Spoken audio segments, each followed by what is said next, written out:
ମେଷ ରାଶି ବୁଧବାର ଏବଂ ସପ୍ତମ ଚନ୍ଦ୍ର ଓ ମଙ୍ଗଳ ଓ ରାହୁ ଉଭୟଙ୍କ ନକ୍ଷତ୍ର ଭୋଗ ହେଉଥିବାରୁ ମୂଲ୍ୟବାନ ଧାତୁ, ବସନ ଭୂଷଣ ଓ ସୌଖିନ ଘରୋଇ ଉପକରଣ କ୍ରୟ କରିବେ ଏବଂ ପୁତ୍ର, କନ୍ୟା, ଭାତୃଭଗ୍ନୀଙ୍କ ବୈବାହିକ କର୍ମର ଆୟୋଜନ କରିବେ। ମାନସିକ ପାରିବାରିକ ଶାନ୍ତି ଏବଂ ଦାମ୍ପତ୍ୟ ଜୀବନରେ ମଧୁରତା ଆସିବ। ବାଣିଜ୍ୟ ବ୍ୟବସାୟ ଓ ପରିବହନରେ ଆୟ ଅତି ଉତ୍ତମ ହେବ ଏବଂ କର୍ମରେ ଆଶାଠାରୁ ଅଧିକ ସଫଳତା ଓ ସମସ୍ତଙ୍କର ମନ ଜିଣିବାରେ ସମର୍ଥ ହେବେ।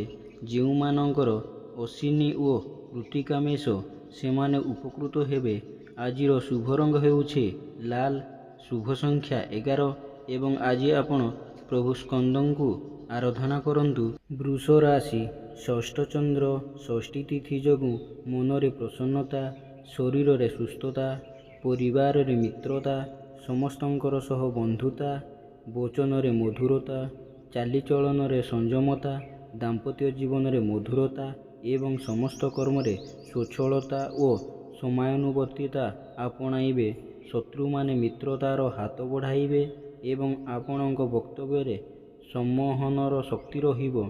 ବାଣିଜ୍ୟ ବ୍ୟବସାୟ ଓ ପରିବହନରେ ଆୟ ଅତି ଉତ୍ତମ ହେବ ଏବଂ କର୍ମରେ ସଫଳତା, ଉଚ୍ଚ ସମ୍ମାନ, ଉଚ୍ଚ ପଦବୀ ପ୍ରାପ୍ତ ହେବ।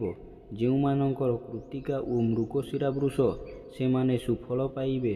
ଶୁଭ ରଙ୍ଗ ନୀଳ, ଶୁଭ ସଂଖ୍ୟା 12 ଏବଂ ଆଜି ଆପଣ ମା ଗାୟତ୍ରୀଙ୍କୁ ଆରାଧନା କରନ୍ତୁ। ଆପଣଙ୍କ ଦିନଟି ଭଲରେ କଟିବ। ମିଥୁନ ରାଶି କୃଷ୍ଣପକ୍ଷର ପଞ୍ଚମ ଚନ୍ଦ୍ର ସକାଳ 7:35 ପରେ ଘାତ ନକ୍ଷତ୍ର ଯୋଗୁଁ ବିଦ୍ୟା, ବୁଦ୍ଧି, ଜ୍ଞାନ, ଗରିମା, ପ୍ରତ୍ୟୁତ୍ପନ୍ନମତି, ଦୂରଦୃଷ୍ଟି, ଧୀଶକ୍ତି ଓ ସ୍ମରଣ ଶକ୍ତି ପ୍ରୟୋଗରେ ଅସଫଳ ହେବେ। ମନ ଅସ୍ଥିର ଓ ବିଷାଦଗ୍ରସ୍ତ ରହିବ ଏବଂ ଅପମାନ, ଅପଯଶ, ଅପନିନ୍ଦା ମିଳିବ। ସନ୍ତାନମାନେ ବିଶୃଙ୍ଖଳିତ ହେବେ ଏବଂ ତାଙ୍କ କର୍ମକୁ ନେଇ ଚିନ୍ତିତ ହେବେ। ବାଣିଜ୍ୟ ବ୍ୟବସାୟରେ ମାନ୍ଦାବସ୍ଥା ଲାଗି ରହିବ ଏବଂ କର୍ମରେ ବିଫଳତା ଓ ସମ୍ମାନ ହାନି ଘଟିବ। ଯେଉଁମାନଙ୍କର ଆର୍ଦ୍ର ମିଥୁନ, ସେମାନେ ସତର୍କ ହେବେ। ଆଜିର ଶୁଭ ରଙ୍ଗ କଫି ଏବଂ ଶୁଭ ସଂଖ୍ୟା 4 ଏବଂ ଆଜି ଆପଣ ଭଗବାନ ବିଷ୍ଣୁଙ୍କୁ ଆରାଧନା କରନ୍ତୁ। କର୍କଟ ରାଶି କୃଷ୍ଣପକ୍ଷର ଚତୁର୍ଥ ଚନ୍ଦ୍ର ବୁଧବାର ଏବଂ ମଙ୍ଗଳଙ୍କ ନକ୍ଷତ୍ର ସକାଳ 7:35 ପର୍ଯ୍ୟନ୍ତ ରହୁଥିବାରୁ ଧନ ସମ୍ପଦ, ପ୍ରାଚୁର୍ଯ୍ୟ, ପ୍ରତିପତ୍ତି ବୃଦ୍ଧି ପାଇବ ଏବଂ ସ୍ୱଜନ, ପରିଜନ, ବନ୍ଧୁବାନ୍ଧବ, ସହକର୍ମୀ, ସହଯୋଗୀଙ୍କ ସାହାଯ୍ୟ ସହଯୋଗ ମିଳିବ।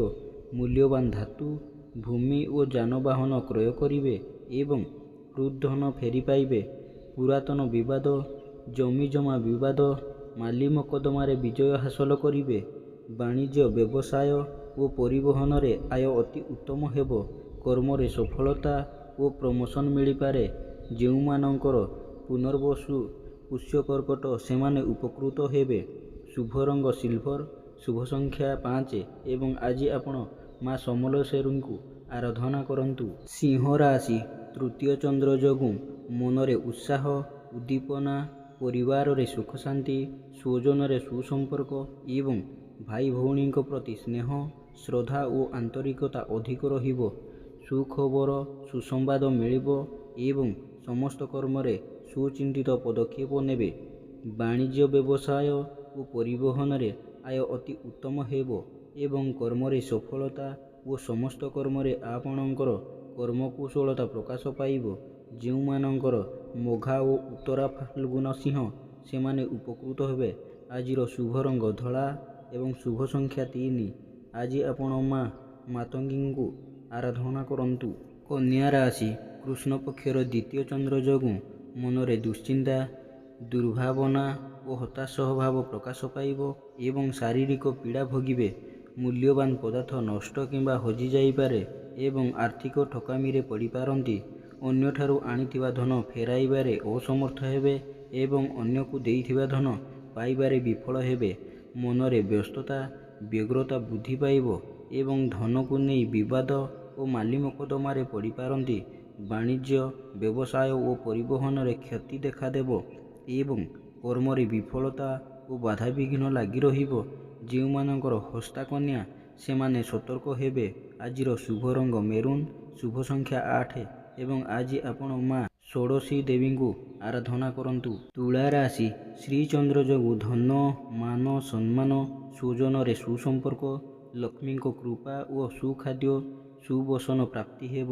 ମନରେ ପ୍ରସନ୍ନତା, ଚାଲିଚଳନରେ ସଂଯମତା ଏବଂ ଦେହ ମନ ସୁସ୍ଥ ରହିବ।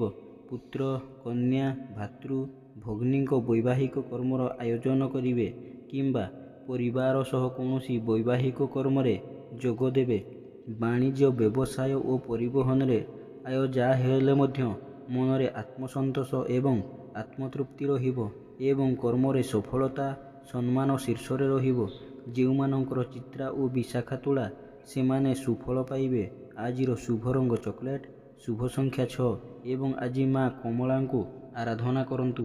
ବିଛା ରାଶି ଦ୍ୱାଦଶ ଚନ୍ଦ୍ର ଯୋଗୁଁ ଅପବ୍ୟୟ, ଅପବାଦ ଓ ଅପଯଶରୁ ସାମୟିକ ମୁକ୍ତି ମିଳିବ ଏବଂ ମନରୁ ଦୁଶ୍ଚିନ୍ତା, ଦୁର୍ଭାବନା ଓ ହତାଶ ଭାବ ଅପସରିଯିବ। ଧନର ସତ୍ ବିନିଯୋଗ କରିବେ ଏବଂ ଉନ୍ନତିମୂଳକ କର୍ମରେ ଧନର ବିନିଯୋଗ କରିବେ। ଖର୍ଚ୍ଚ ପ୍ରତି ଅନାଗ୍ରହ ଓ ସଞ୍ଚୟ ପ୍ରତି ମନରେ ଆଗ୍ରହ ପ୍ରକାଶ ପାଇବ। ବାଣିଜ୍ୟ, ବ୍ୟବସାୟ ଓ ପରିବହନରେ ଆୟ ଅତି ଉତ୍ତମ ହେବ ଏବଂ କର୍ମରେ ସଫଳତା ଓ ସମସ୍ତ ଅଟକିଥିବା କାମକୁ ସଫଳତାର ସହ ସମ୍ପାଦନ କରିବେ। ଯେଉଁମାନଙ୍କର ବିଶାଖା ଓ ଜ୍ୟେଷ୍ଠା ବିଛା ସେମାନେ ସୁଫଳ ପାଇବେ। ଆପଣଙ୍କର ଶୁଭ ରଙ୍ଗ ହଳଦିଆ ଏବଂ ଶୁଭ ସଂଖ୍ୟା 11। ଆଜି ଆପଣ ମା ବଗଳାମୁଖୀଙ୍କୁ ଆରାଧନା କରନ୍ତୁ। ଧନୁ ରାଶି ଏକାଦଶ ଚନ୍ଦ୍ର ବୁଧବାର ଏବଂ ମଙ୍ଗଳ ରାହୁ ଉଭୟଙ୍କ ନକ୍ଷତ୍ର ଭୋଗ ହେଉଥିବାରୁ ଅସମ୍ଭବକୁ ସମ୍ଭବ କରିବାରେ ସମର୍ଥ ହେବେ ଏବଂ ସମସ୍ତ ଆଶା ଆକାଂକ୍ଷା ଓ ଅଭିଳାଷ ପୂର୍ଣ୍ଣ ହେବ। ଗୁରୁତ୍ୱପୂର୍ଣ୍ଣ ନିଷ୍ପତ୍ତି ନେବାରେ ସଫଳ ହେବେ ଏବଂ ବିଦେଶ ଯାତ୍ରା କିମ୍ବା ନୂତନ ବ୍ୟବସାୟର ସୁଯୋଗ ଜୁଟିବ। ବାଣିଜ୍ୟ, ବ୍ୟବସାୟ ଓ ପରିବହନରେ ଆୟ ଅତି ଉତ୍ତମ ହେବ ଏବଂ କର୍ମରେ ସଫଳତା ଓ କର୍ମସ୍ଥାନର ସମସ୍ତ ସୁବିଧା ସୁଯୋଗ ହାସଲ କରିବେ। ଯେଉଁମାନଙ୍କର ମୂଳା ଓ ଉତ୍ତର ଆଷାଢ଼ ଧନୁ ସେମାନେ ଉପକୃତ ହେବେ।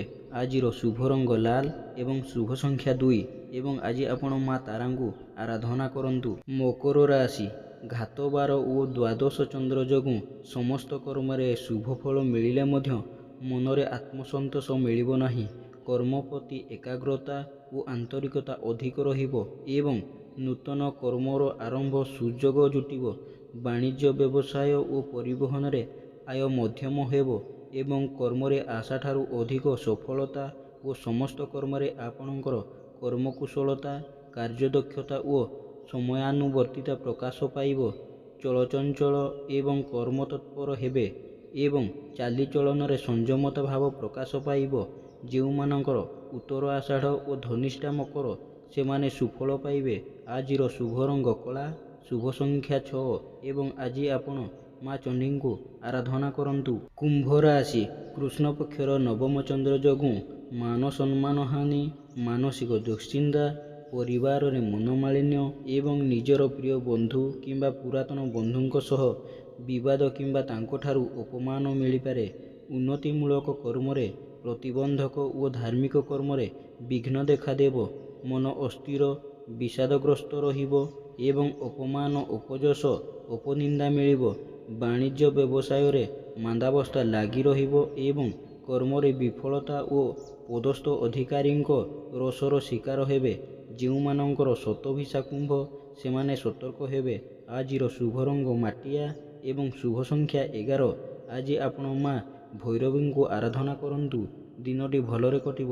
ମୀନ ରାଶି ଅଷ୍ଟମ ଚନ୍ଦ୍ର ଏବଂ ସକାଳ 7:35 ପରେ ରାହୁଙ୍କ ନକ୍ଷତ୍ର ଭୋଗ ହେଉଥିବାରୁ ବାଦବିବାଦ, ସ୍ୱାସ୍ଥ୍ୟ, ଉଚ୍ଚସ୍ଥାନ ଆରୋହଣ ଏବଂ ଯାନବାହନ ଆରୋହଣ କାଳରେ ସତର୍କ ହେବେ। ମନରେ ଅସ୍ଥିରତା, ପରିବାରରେ ମନୋମାଳିନ୍ୟ ଏବଂ ଚାଲିଚଳନ, ବ୍ୟବହାର, କଥାବାର୍ତ୍ତା ବିବାଦୀୟ ହେବ। ସମସ୍ତ କର୍ମରେ ଭୁଲ ନିଷ୍ପତ୍ତି ନେବେ ଏବଂ ବିନା କାରଣରେ ବହୁତ ବ୍ୟସ୍ତ ରହିବେ। ବାଣିଜ୍ୟ, ବ୍ୟବସାୟ ଓ ପରିବହନରେ କ୍ଷତି ଦେଖାଦେବ ଏବଂ କର୍ମରେ ବିଫଳତା ଓ ବାଧାବିଘ୍ନ ଲାଗି ରହିବ। ଯେଉଁମାନଙ୍କର ରେବତୀ ମୀନ ସେମାନେ ସତର୍କ ହେବେ।